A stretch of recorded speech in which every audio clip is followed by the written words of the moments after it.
अस्सलाम वालेकुम जनाब, क्या हाल चाल है आप सबके। आप देख रहे हैं एजे इलेक्ट्रिक यूट्यूब चैनल और मेरा नाम आमिर है। कुछ दिन पहले मैंने एक वीडियो अपलोड की थी जिसमें मैंने बताया था कि पूरे पाकिस्तान में सोलर सिस्टम लगने की वजह से ग्रिड के वोल्टेज हाई होना एक ऐसी प्रॉब्लम है जिसकी वजह से काफ़ी लोगों के सोलर इन्वर्टर्स भी ट्रिप कर रहे हैं। इसके अलावा लोगों की जो अप्लाइंसेस हैं वो भी हाई वोल्टेज की वजह से ख़राब हो रही हैं, डैमेज हो रही हैं। और इसके अलावा बजाते खुद सोलर सिस्टम भी जो है वो एक मखसूस हद पे जाके ट्रिप कर जाते हैं, प्रॉपर काम नहीं करते। तो मैंने उस वीडियो में बताया था कि इस मसले के हल के ऊपर आप लोग जो है वो कमेंट के अंदर अपनी आरा का इजहार करें। काफ़ी दोस्तों ने कीमती आरा से नवाजा। उनमें से सबसे जो मुझे राय बेहतर लगी वो ये थी कि अगर हम इन्वर्टर की मेन सप्लाई के ऊपर या घर की मेन सप्लाई के ऊपर एक अदद वोल्टेज स्टेबलाइज़र या फिर एक ऐसा स्टेप डाउन ट्रांसफार्मर बनवा के लगा दें जो कि हस्बे ज़रूरत वोल्टेज को स्टेप डाउन कर सके, तो उससे ये जो ग्रिड के हाई वोल्टेज का इशू है ये रिजॉल्व हो सकता है। आज मैंने सोचा कि चलें इसी चीज़ को एक्सपेरिमेंट कर लेते हैं। तो ये हमारी एक साइट है, यहाँ पर 8 किलोवाट का एक सिस्टम लगा हुआ है और साथ में 6 किलोवाट का दूसरा ऑन ग्रिड सिस्टम भी लगा हुआ है। और यहाँ पर भी बड़ा इशू था ग्रिड के हाई वोल्टेज का। अभी तो थोड़े कम आ रहे हैं, 240 एक फेज़ पे आ रहे हैं, 240 आ रहे हैं, 247 आ रहे हैं। वैसे ये किसी किसी वक्त 270 से भी ऊपर गए हुए होते हैं। तो इसको हल करने के लिए यहाँ पे आप देख सकते हैं कि एक देसी साख्ता मार्केट से जो वोल्टेज स्टेबलाइज़र है, बेसिकली ये वेरिएक है, स्टेप डाउन ट्रांसफार्मर है, जिसमें नंबर ऑफ़ टर्न्स को चेंज करके यहाँ पे हम इनपुट पे फिक्स वोल्टेज दे के आउटपुट पे किसी भी वैल्यू की जो आउटपुट है वो ले सकते हैं। और हमने किया ये है यहाँ पर। अभी मैं आपको इसको प्रैक्टिकल इसका डेमो भी देता हूँ कि किस तरीके से ये काम करता है। ये एक्सपेरिमेंट हमारा कामयाब हुआ है, तो मैंने सोचा चलें वीडियो बना के आपसे शेयर कर ली जाए। यहाँ पर इसकी जो इनपुट आ रही है, यहाँ पे हमने वापटा की सप्लाई दे दी और आउटपुट के ऊपर जो भी इसके वोल्टेज आएंगे उसको हमने बना दी है जी अपने इस सोलर इन्वर्टर की इनपुट। यानी कि ये हमारे पास वापटा मेन्स थी, वहाँ से उठा के हमने इस स्टेबलाइज़र को दे दी और इससे जो आउटपुट निकली वो हमने आगे दूसरे ब्रेकर में लगा दी, जिसके आगे प्रोटेक्शन डिवाइस लगा के हमने इस इन्वर्टर में सप्लाई दे दी है। तो अभी यहाँ पर ये काम ऐसे करता है कि देखें, इसको इनपुट पर मिल रहे हैं 239 वोल्ट।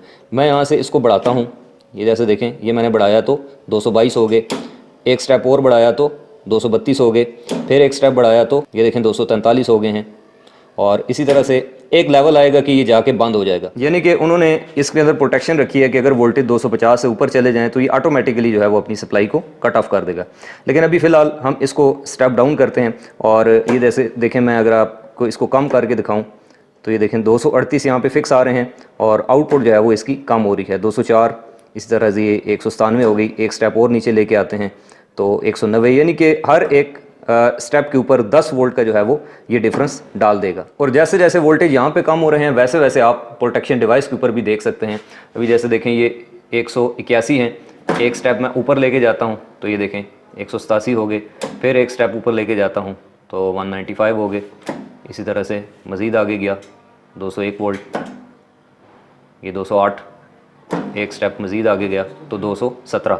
तो इस तरीके से हम यहाँ से अपनी मर्ज़ी से जो है वो वोल्टेज कंट्रोल करके अपने इन्वर्टर की इनपुट को कंट्रोल कर सकते हैं। और इन्वर्टर जो पहले 250 वोल्ट प्लस पे जाके ट्रिप कर जाता था, ग्रिड फीडिंग बंद कर देता था या डिवाइसेस को जला देता था, अब हम उसको अपनी मर्ज़ी से जो है वो वोल्टेज कंट्रोल करके देंगे।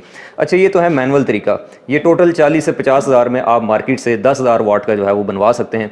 अगर आप यही काम ऑटोमेटिक करना चाहते हैं तो उसके लिए सर्वो मोटर बेस्ड स्टेबलाइज़र भी मार्केट में बन जाते हैं और बने बनाए भी मिलते हैं, लेकिन उनकी कॉस्ट ज़्यादा होती है, तकरीबन 1 लाख से ऊपर जो है वो आपको पड़ते हैं। आपको मैं तस्वीर में शो भी कर रहा हूँ। मैनुअल वाला तरीका भी ठीक है।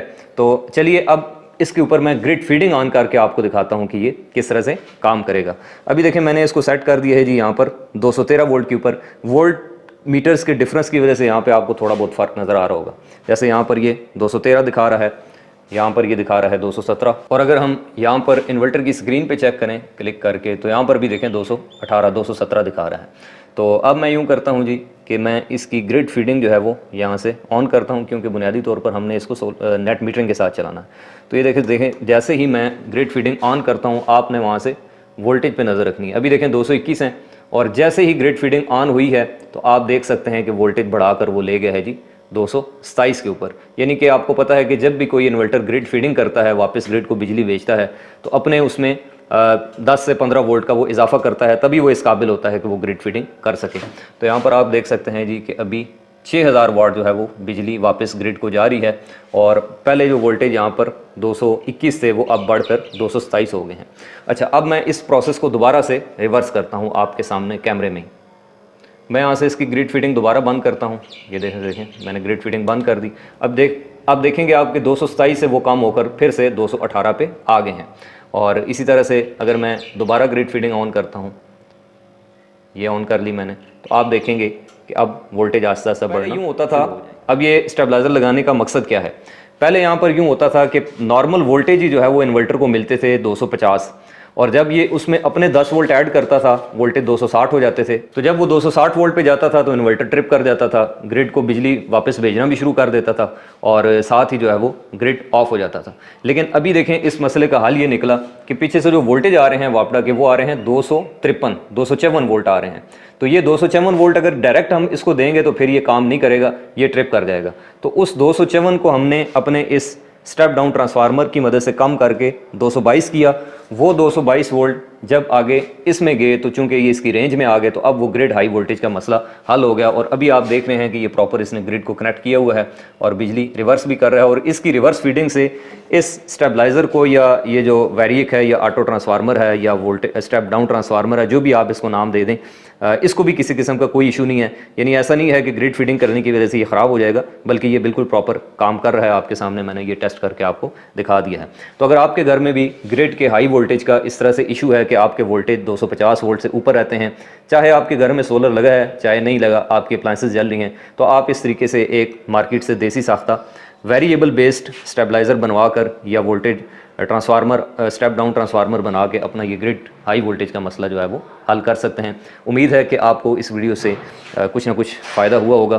तो अगर आप आइंदा भी इलेक्ट्रिकल इंजीनियरिंग के हवाले से वीडियोस देखना चाहते हैं तो आप इस चैनल एजे इलेक्ट्रिक को सब्सक्राइब करें। इंशाल्लाह आपसे मिलते हैं नेक्स्ट वीडियो में, तब तक के लिए खुदा।